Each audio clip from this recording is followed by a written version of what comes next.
নমস্কাৰ বন্ধু বান্ধৱীসকল আপোনালোক সকলোকে পুনৰবাৰ ষ্টাডি চেণ্টাৰ চেনেলটোলৈ স্বাগতম জনাইছোঁ। আজি আপোনালোকৰ বাবে লৈ আহিছোঁ EVSৰ কিছু প্ৰশ্ন উত্তৰ।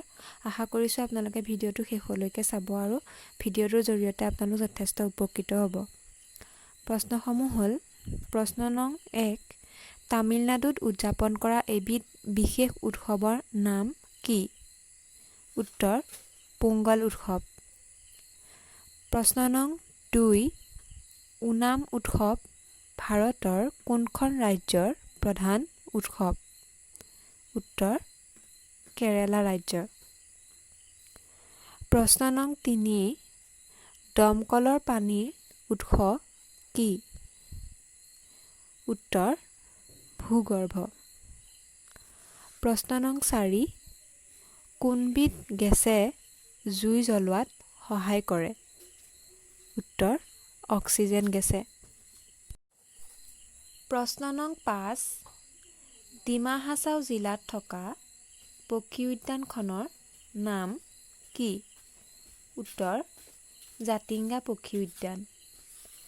প্ৰশ্ন নং 6 চাতক চৰাই কোন অঞ্চলৰ পৰা অসমলৈ আহে?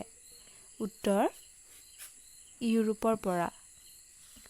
প্ৰশ্ন নং 7 চাইবেৰিয়াৰ পৰা অহা এবিধ পৰিভ্ৰমী চৰাই নাম কি? উত্তৰ বকজাতীয় চৰাই। প্ৰশ্ন নং 8 ষ্টাৰ্লিং চৰাই কোন সময়ত অসমলৈ আহে? উত্তৰ হেমন্ত কালত অৰ্থাৎ অক্টোবৰৰ পৰা জানুৱাৰী মাহৰ সময়ছোৱাত। প্ৰশ্ন নং 9 পাওৰুটি প্ৰস্তুত কৰা অণুজীৱবিধৰ নাম কি? উত্তৰ ইষ্ট। প্ৰশ্ন নং 10 অসমৰ কোন জিলাত প্ৰচুৰ পৰিমাণে চূণশিল পোৱা যায়? উত্তৰ কাৰ্বি আংলং জিলাত। প্ৰশ্ন নং 11 পৃথিৱীৰ ওচৰত থকা গ্ৰহটোৰ নাম কি? উত্তৰ শুক্ৰ গ্ৰহ। প্ৰশ্ন নং 12 পোনপ্ৰথমে কোনে দূৰবীক্ষণ যন্ত্ৰ সাজি উলিয়াইছিল? উত্তৰ গেলিলৈ। প্ৰশ্ন নং 13 ভাৰতবৰ্ষই পঠিওৱা প্ৰথম কৃত্ৰিম উপগ্ৰহটোৰ নাম কি?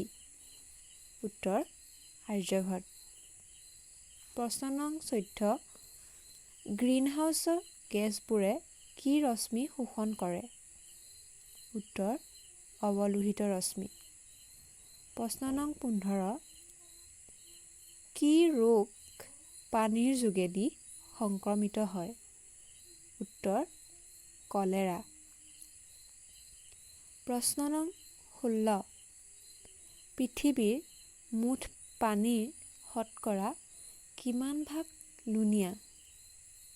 উত্তৰ 97% অৰ্থাৎ 97%। প্ৰশ্ন নং 17 কিমান চনত পৰিৱেশ সুৰক্ষা আইন প্ৰৱৰ্তন কৰা হয়?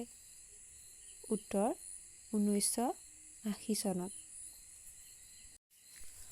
প্ৰশ্ন নং 18 বন্যপ্ৰাণী সংৰক্ষণ আইন কিমান চনত প্ৰৱৰ্তন কৰা হৈছিল? উত্তৰ 1972 চনত। প্ৰশ্ন নং 19 নৰ্মদা বচাও আন্দোলনৰ নেতৃত্ব কোনে দিছিল? উত্তৰ মেধা পাটেকাৰ। প্ৰশ্ন নং 20 ভাৰতৰ সেউজ বিপ্লৱ পিতৃ বুলি কাক কোৱা হয়? উত্তৰ ডক্টৰ MS স্বামীনাথন। প্ৰশ্ন নং 21 ভাৰতৰ কৃষিখণ্ড কিহৰ ওপৰত নিৰ্ভৰশীল? উত্তৰ মৌচুমী বায়ুৰ ওপৰত। প্ৰশ্ন নং 22 পৰিকল্পনা আয়োগ কিমান চনত গঠন কৰা হৈছিল? উত্তৰ 1950 চনৰ মাৰ্চ মাহত। প্ৰশ্ন নং 23, ৰাসায়নিক সাৰ প্ৰস্তুত কৰিবলৈ ব্যৱহাৰ কৰা গেছবিধৰ নাম কি? উত্তৰ নাইট্ৰজেন গেছ। প্ৰশ্ন নং 24, কি গেছে চূণ পানী বগা কৰে? উত্তৰ কাৰ্বন ডাই অক্সাইড। প্ৰশ্ন নং 25, দীপৰ বিল কোন জিলাৰ অন্তৰ্গত? উত্তৰ কামৰূপ জিলাত। আজি প্ৰশ্নোত্তৰ শিতান ইমানেই।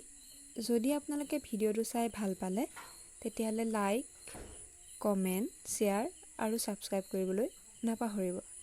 আৰু আপোনালোকক কেনেকুৱা ধৰণৰ ভিডিঅ' লাগে তলৰ কমেণ্ট বক্সত জনাব। ধন্যবাদ।